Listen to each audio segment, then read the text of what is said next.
So, you want to save the world with clean energy? Make money doing it? Confused about the economic and technical realities of residential and commercial solar, batteries, heat pumps, EVs? Want the real-world scoop on new energy technologies, not manufacturer hype? Then tune in to the Weekly Energy Show, hosted by Barry Cinnamon. Insights from Barry's 40-plus years in the solar and energy industry will help you understand the future ways we'll generate and consume energy. And now, here's Barry.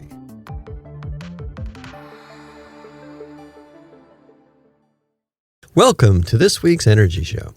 Today we're talking about what you do if you already own a rooftop solar system. So this is for people that have had solar on their roof for a while, and I'm just going to talk about some tips and experiences that I've had operating and maintaining systems over the past 15 years. So first of all, pat yourself on the back. You should be proud. Maybe you were the first person on your block to get solar. Maybe you got solar after you saw a neighbor putting it in. But you should definitely tell your friends and neighbors, if you're having a good experience, you have a good experience, everything's working, and you're saving money, tell them about how great solar is. There's just, I think that the penetration of residential solar in the U.S. is about 1%. There's 1 million homes in the U.S. with solar, and that's pretty amazing. It's terrific.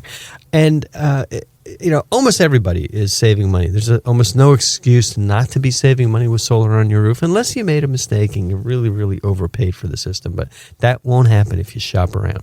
So congratulations on getting solar, and congratulations on doing your part to improve the environment and really help the economy. There's over 210,000 people working in the solar industry. It's the fastest growing industry in the country.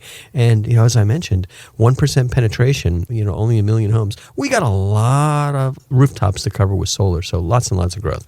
So today we're talking about what happens when you've already got a system. We're not going to talk about the solar panels or the technology of the inverters. You've got something, it's on your roof, it's working.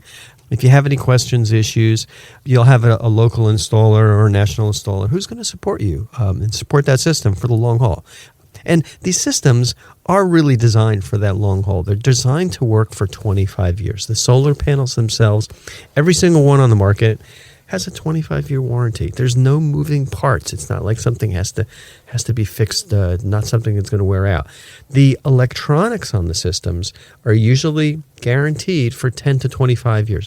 25 years for microinverters, 25 years for optimizers.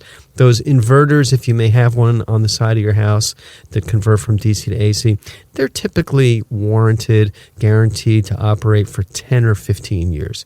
And then after that, they may need to be replaced. But even though there's almost no maintenance, it doesn't mean that you could ignore your system. Things will still happen. And I've been fixing systems, maintaining systems, learning about, sometimes there's manufacturing or installation defects, and just really just seeing what it's going to take for these things to work for 25 years. And I'll tell you what some of my observations are. I mean, first, kind of going down the list, these string inverters, those inverters on the side of your house, I mentioned that they last for 10 years and then they stop working, and you got to get that fixed. Not that big a deal. It's usually just a pretty easy swap out. An installer is going to come by, take a look at the inverter, see what the model is, make sure it's not working, make sure that it can't be repaired. Usually if it's out of warranty, it's just replaced. Order a new one, put it in, you're up and running in a week. Much more common is the panels get dirty. It depends on where you live. We're going to talk about that more in a little while. Other things that happen, the wires sometimes sag. They weren't clipped on properly, or there might have been some plastic zip ties that wore out, or you might have squirrels or pigeons underneath. The squirrels sometimes like to eat the wires, and this especially happens when you have trees near your roof, or you might have pigeons making nests under the roofs. And what I've seen happen around here in San Jose and also other parts of the country where we've done installations, pigeons like to make nests underneath solar panels when they're installed on barrel tile roofs. There's these nice little gaps for the pigeons to fly in and make a nest, and it's a real pain in the neck, and you got to get rid of them. And not only do you have to get rid of them, once they're gone, you have to put in these things called pigeon screens. Squirrels also like to live underneath solar panels. I've never seen squirrels on the roof if there weren't trees that were near the house. So squirrels love to get up onto a roof. If there's a branch hanging on the roof, or if there's a tree nearby. I'll tell you, if you have solar and if you've got that shortcut highway for one of those squirrels or the family of squirrels to kind of get up onto your roof by jumping on from a tree to a branch to your roof, pretty good chance that they're going to start taking up residence underneath one of your solar panels. And you don't want that because they can bite the wires. So just easy to avoid. Make sure there's no overhanging limbs or trees. If you have a pigeon problem, you're going to have to put in screening. It doesn't go away. And so those are some of the things that happen.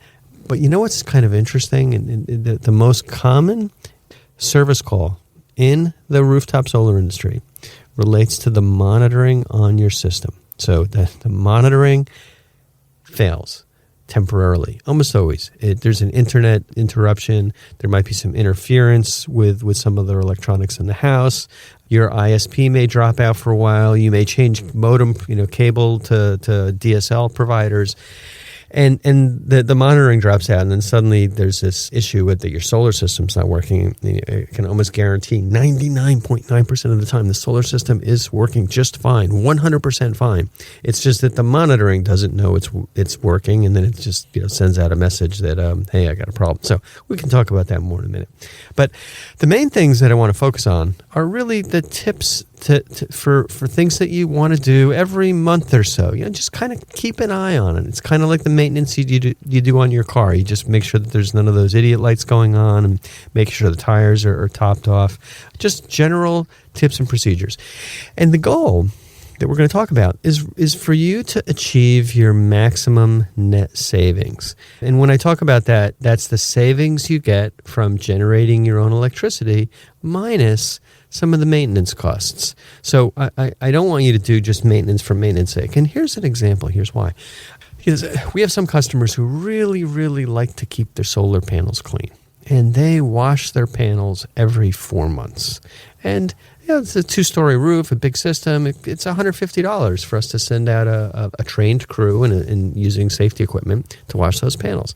So, during the year, they might spend $450 washing their panels. Now, if they're in an area where it rains regularly, those panels are going to stay relatively clean. So their net savings from cleaning the panels regularly, keeping them scrupulously clean, might be $200. But they spent $450 to wash them. So they're really not saving. They have clean solar panels. The solar panels are probably very happy, but they're not really saving money. So these are things that you want to look at. If the panels are really dirty, dusty, here we are. We're in San Jose, California. There's a drought. It's dusty. There's an accumulation of dirt on the panels. And you really might see a degradation in output of 15 or 20% by midsummer. And then it's a good time to send somebody out to wash those panels, and you can definitely save some money. If you're in areas where you got regular rainstorms, let's say East Coast, New Jersey, New York, Massachusetts, it's going to rain every week or so, and every few weeks you're going to have a really big, heavy downpour. I'll tell you, those heavy downpours, when you get a lot of rain, they do the best job out of anything to clean the panels. The cleaning is very gentle. The water is soft. After that rainstorm, you look at those panels, they're almost new.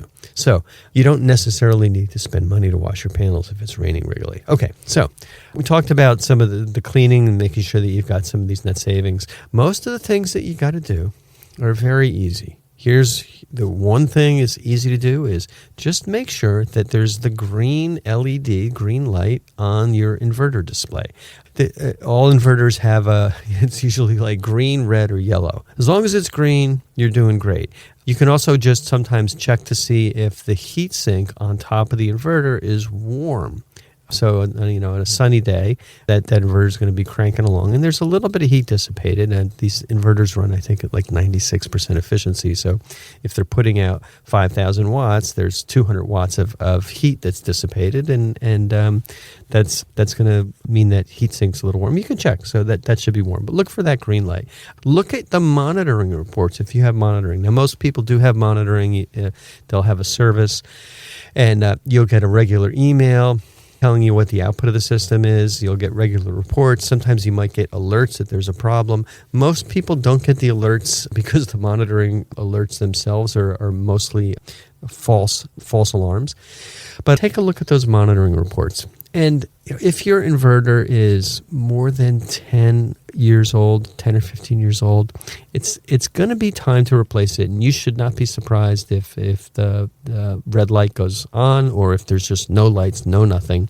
And that's when it's time to get that thing replaced. Now, what I've found is typically in the solar industry, the inverters have been lasting about twice as long as their warranty period. So the systems that we put in 2001, 2002, 2003, they had 5-year warranties on the inverters. Those inverters lasted 10 years. I've replaced most of the ones from those early days. The inverters that are getting installed now typically have warranties of 10 to 12 years. That means that you can realistically expect, on the average, about 20 to 25 years of service out of that inverter. And you can also get extended warranties and things like that. So if you have a relatively new inverter, it shouldn't fail. And the good thing is, if it does fail under warranty, that's not going to cost you a penny. The installer will come out and get that thing repaired. And the inverter company will reimburse the installer for the labor. So there's no real hassle for the installer. It takes a little bit of time, but they're not out money, and you're going to get that fixed quickly. The microinverters and optimizers, they're all pretty much 25 years. So very unusual for those things to go out. All right. So those inverters, just kind of keep an eye on it. Now, I mentioned monitoring. And with the monitoring, you get a lot of false alarms. These are false negatives. It's like, oh, there's a problem, but there's really not a problem. What happens is the monitoring system itself may think it's not working, so it sends out a message that there's something wrong. And almost never is there really anything wrong. It's almost always a communication problem. And there's two kinds of communication problems that you have on rooftop solar system monitoring. This applies really for all systems.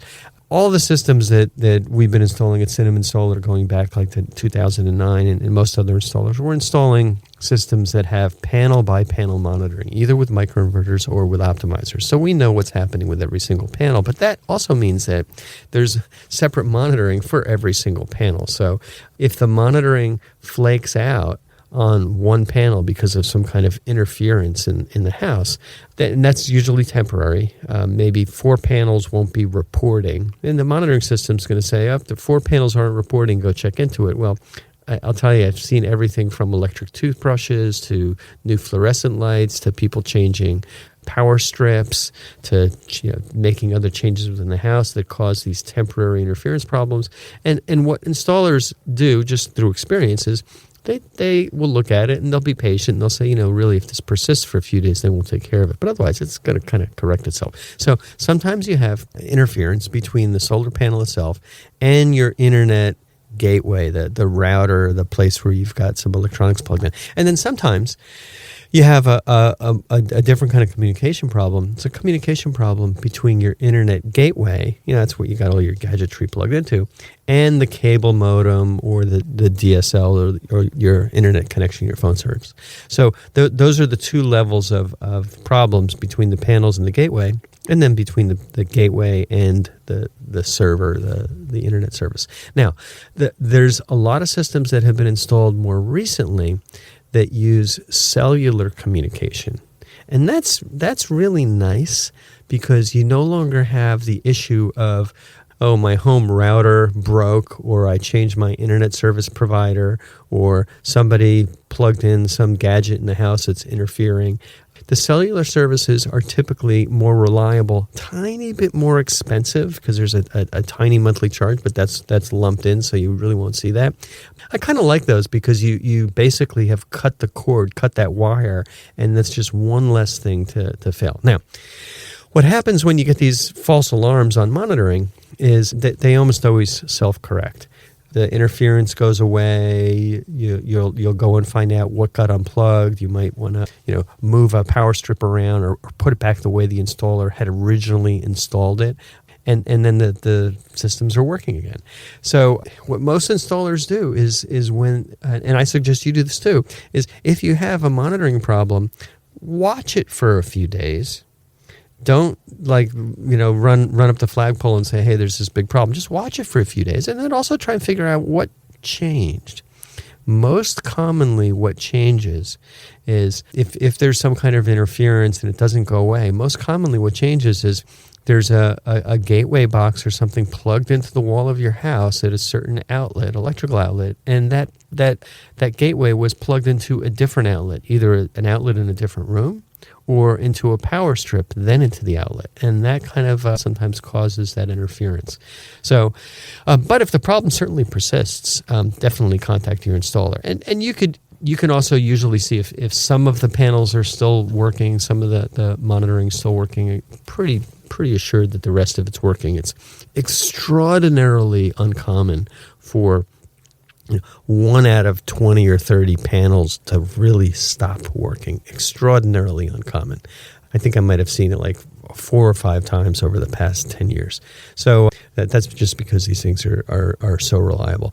So, but nevertheless, if it does persist, definitely contact your installer. So you talk about watching or monitoring. Watch your monthly electric bill. So it's an easy thing to do. And everybody, this is probably the easiest way for people to say, hey, is my system working or not? Just keep an eye on your bill. Compare it to the previous months and compare it to the previous month in the previous year. So, look at what June was this year compared to June last year, and you can kind of get an idea. It should be about the same in terms of kilowatt hours. I'll get back to that in a minute. Obviously, there's going to be small differences in the amount of solar that's generated year by year just because of cloud cover or temperature. These systems are very sensitive to temperatures. Ironically, you may find that you get less solar energy on really hot summers than a cool summer. And you kind of keep an eye on that. So that you may have very cloudy months, and that in that month and that year, your output's going to be lower. And then also, since your electric bill looks at your net consumption, the what goes on in your house in terms of the amount of electricity you're using, that also fluctuates. You may go on vacation. You may have bought an electric vehicle. The weather might be very warm in 1 month and you run a lot of air conditioning, or the weather might be very cold in the winter and you ran the heating system a lot, and that heating system has a big fan and your electric rate goes up. So you got to watch your consumption variances. And so here's my suggestion. Look at the monthly and annual kilowatt hour consumption. So you look at your electric bill and say, all right, gee, how many kilowatt hours did I use for the year? The average in the U.S. is 1,000 kilowatt hours a month. Obviously, it fluctuates from month to month. So 12,000 kilowatt hours a year. Don't look at the dollar amount because the electric rates change. And, typically the electric rates only go on the average in one direction, and that's up and up and up. And, over a 10-year period, those rates can go up 50%.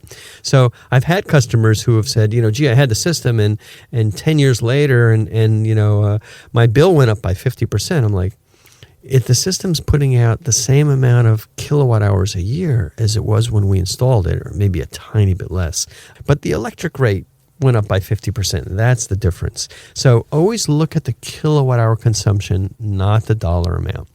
And, the electric rates change, and then also sometimes people go on different rate plans. So, and that'll obviously have an impact on what your savings are. So we're talking about electric rates, and we're talking about the ways in which you're getting billed for your solar system. And a lot of people have systems that are owned by third-party companies. Is are called third-party owned systems, and that's another TLA for you, or a 3-letter acronym. These are third-party owned systems, and this is what happens when you lease the system or you buy it through something called a power purchase agreement. Basically, someone else, some other company owns the system on your roof. It's kind of like a mortgage. The mortgage company owns your house, you just live in it.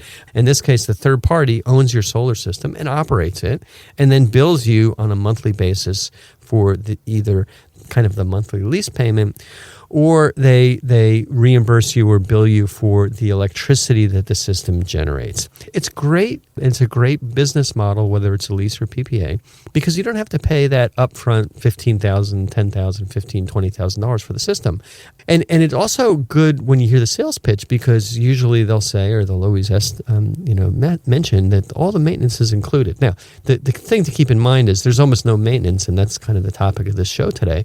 The solar panels are warranted for 25 years. The electronics are warranted for 12 to 25 years. So there's really nothing to do. But you still have, when you have this third-party owned system, whether it's leased or a power purchase agreement, you still have a lot of maintenance obligations. If you look at your contract, there's going to be a lot of exclusions in there. You are responsible for blah, blah, blah. And we're going to talk about what those things are. So when you have that third-party owned system, you got to watch it. And if the red light on the inverter goes on and it stops producing power, well, then you're going to be economically disadvantaged. The leasing company may not come right out and say, "Oh, gee, we got to come out and fix that thing." It costs them money to do that, and you're the one that's out the electricity. So you still have to keep an eye on it. Power purchase agreements might be a little bit different because they're trying to guarantee some output, but still keep an eye on it. I've never seen a third-party owned agreement that included panel cleaning. So you're going to be responsible to keep those panels clean. And what's also interesting is some companies have output warranties. So they're going to guarantee that the system is going to put out, I'm just going to make up a number, 8,000 kilowatt hours a year. But the fine print in that contract is that means that you must keep the system very clean. You must make sure that there's absolutely no debris accumulating. There's no branches on top. There's no extra shade. Think about what happens if they put the system in and 5 years later a tree grows in front of it. The output's going to go down. So you're going to have to be responsible for the panel cleaning, making sure that there's no shade, and making sure that no circumstances come up that's going to, cause leaks. So always, whether you own it or whether somebody else owns it, you got to keep an eye on that system. And then the other thing to remember is these third-party owned companies, they run the systems for their benefits. They own the renewable energy credits, and they may also provide grid support services. So they may be operating the system in the future, and this hasn't happened yet, but it will, where they're going to operate the system in the future to provide low voltage support to the grid, or maybe back off the output of the system if there's too much solar on the grid. And those are things that may have some impact on your savings. Insurance. It's interesting. The insurance companies used to have no clue at all about solar. Now some companies actually add a little bit onto your homeowner's policy if you have solar. Some of the third-party owned companies also provide some kind of insurance override so that they're going to provide extra insurance if there's a problem. So you want to kind of look into that. My advice is if you put solar in, you should definitely consider what impact that would have on your insurance. My experience personally is when I asked my insurance company about it, they said, "Oh, you're putting in solar, we're raising your rates by a little bit." So be careful. Maybe you don't want to mention it. And the other thing to remember is these systems almost never, ever, ever have an insurance claim on it just because they keep running. I mean, unless your house burns down. But these things just operate and they don't create extra liability for the insurance companies. Now, talked a little bit about panel cleaning. We've done entire shows on this just because it's so important. But the accumulation of dirt and dust can have a big effect. And basically, if your panels look very dirty, they probably are. And if you're in an area that doesn't rain, you probably do want to wash it. And just my personal rule of thumb is if you have a big system and they're really dirty and it's not raining, it might be worth cleaning once or twice a year. And whenever you clean it, you want to get up there with a squeegee and an extension pole and a soap and water solution and make sure that's cleaned. Never, ever hose it off, because there's minerals in that water and it actually could create a white mineral film on there that's impossible to get off. So easy to clean. You can have your installer do it or you can do it. So, finally, as far as the net of this is if you need maintenance or if you need cleaning, your installer is going to be there for you. If you can't find your installer kind of, put a system in 10 years ago, is no longer in business, I'm sure there's other local installers that can help out. Your equipment is almost certainly under warranty, so you have no worries there if it's a relatively new system. And these things are fairly easy to maintain and repair. And if you don't have solar yet, don't worry. We talked a lot about how trouble-free these systems are. There's lots and lots of qualified installers in every area, and I suggest you pick somebody local because they're going to provide the best long-term service and support. Well, that's all the time we have on this week's Energy Show. Thanks to all of our listeners for tuning in, and if you missed any of today's show, you can go to our website at cinnamonsolar.com and listen to the podcasts.